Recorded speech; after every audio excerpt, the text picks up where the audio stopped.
Dr. Foyeto, maybe what would be your take on this matter? Because it's nice to have this kind of clear-cut, how does one put it, professional, academic analysis of the situation, like but the life of the people is really what one is trying to get at. This surely must have all sorts of consequences for development, for the quality of life and development and all of that. So what's your take on this age-old problem? Thank you, Nkuyori. And I think I understand the angle my brother is coming from. And like you said, at times in this climb, it sounds very academic, though very professional. But you see, my own take in this is not whether we are making progress, stagnant, or we are moving forward. Because if I have to answer that, it's neither here nor there. But my challenge basically is we are looking for a solution, or we are looking for solutions. Now, the security agencies that are the executors of policies as it relates to security, they formulate the policy, they execute security policies, subject to the approval of Mr. President. I think one of the things that all, be it the political class and the security, community, have not been able to tackle is the root cause or the root causes of this thing you call insurgency or terrorism in the country. Now, if we've been able to identify the root causes, to what extent have we been able to address those root causes? Now, if we're not addressing those root causes, it's as good as cutting the tree from the leaf or the branches and the life, removing, leaving the root.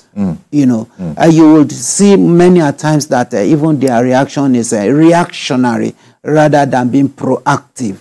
Now, if you are talking about the root causes, you look at what are the reasons that these people are perpetrating this type of act. If you are able to identify the reasons, then you remove the reasons. Once you remove the reasons, then you now discover that you have weakened the whole constituency of the terrorist organization by 80%. But that's why people say this is much easier said than done. No, it is not a rocket science. It's a product of political will.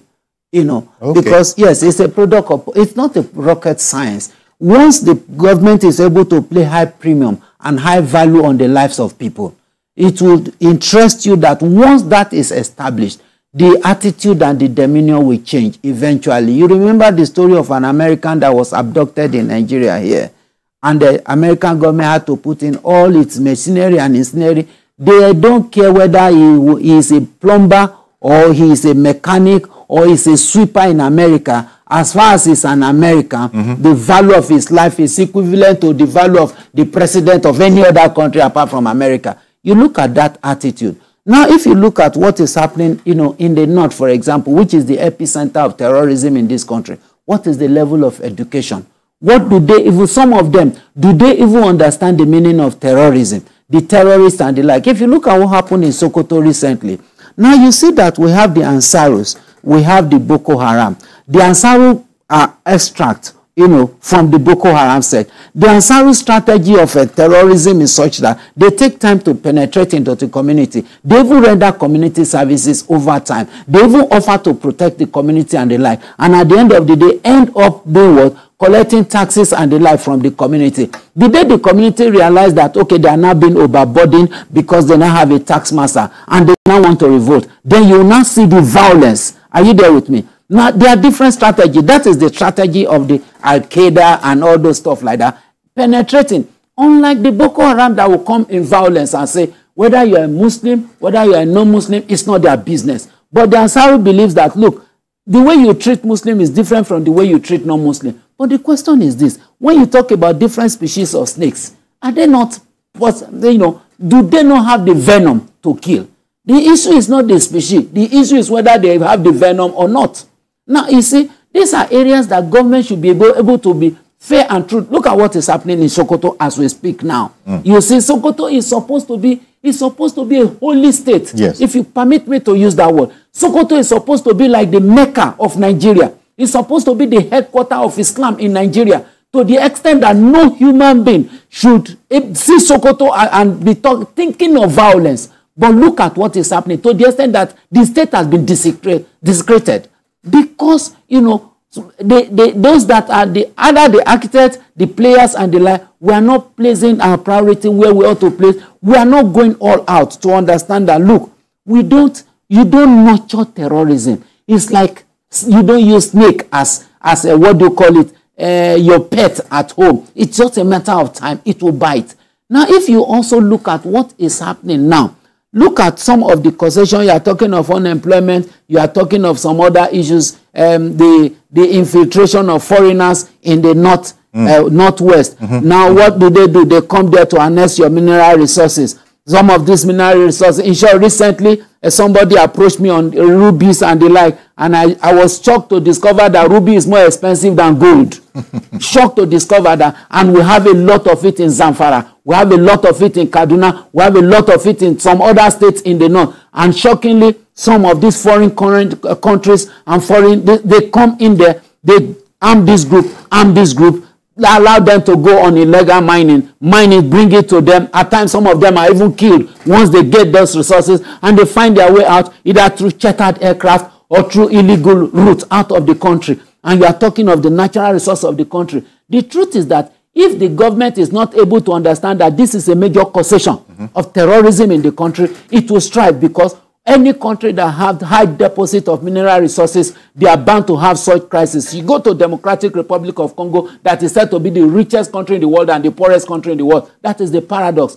So if you look at Zamfara, Zamfara is just, you know, sitting on a keg of gunpowder. It's just a matter of time before you know what is happening. Zamfara may become an epicenter of terrorism, because you have, even though the government is trying all its possible best to ensure that, okay, illegal mining has stopped and all those stuff like that, but it goes beyond legislation. It goes beyond coming to a press and all those stuff like that. You must be seen, even in that side, because what, I'm sorry to say, what some of these countries do is they've been able to identify your minerals. In Nigeria has about 23 solid mineral resources at commercial quantity. America, as big as it is, had 24. Just one.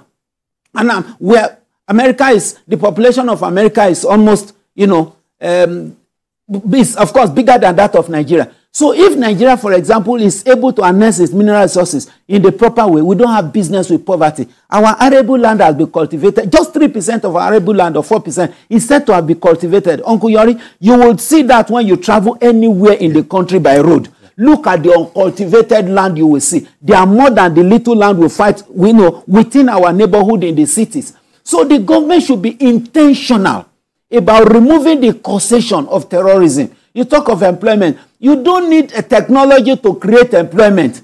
If you are able to bring incentives and say, for example, anybody that is ready to go into farming, we are ready to give X and Z. We are ready to give him a house. We are ready to give him a car. We are ready to give him the equipment he will use. Once he's able to cultivate maybe 10,000 hectares of land and he stands with it, we are ready to give him all this. Libya, before Gaddafi died, you will see that every barrel that was extracted in Libya, an average Libya up to 6-month-old child has a portion of that one barrel. So, and you see that even when Libya went through war, their GDP, their foreign reserve never dropped by a cent.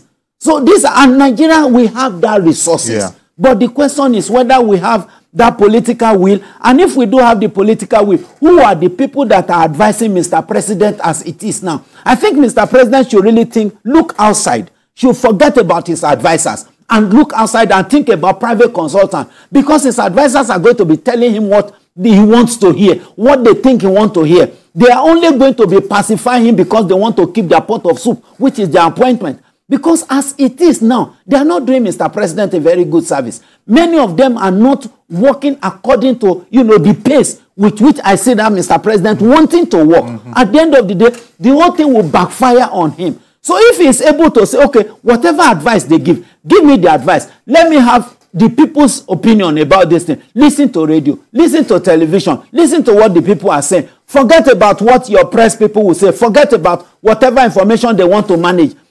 Mr. President has been a street man. I'm sorry, in quotes. So it's not as if there's anything new on the street that he would not be able to have access to.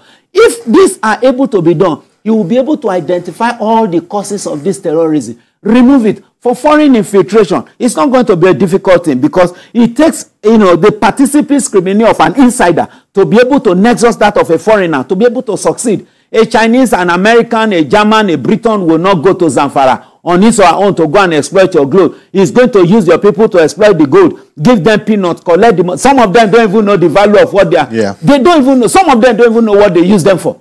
And at the end of the day, what happened? If there's going to be violence, they will harm your people against your people. It happened in Niger Delta, in the oil region. They will give the boys $300,000 and give them arms and ammunition or maybe $1 million. And these boys will escort vessel, 1 million barrel of vessel, 2 million barrel of vessel outside the country because they have gotten peanuts and they have gotten LPG that they think they cannot afford. So at the end of the day, they will escort, your oil and all those stuff in those days, Thank you very much, Dr.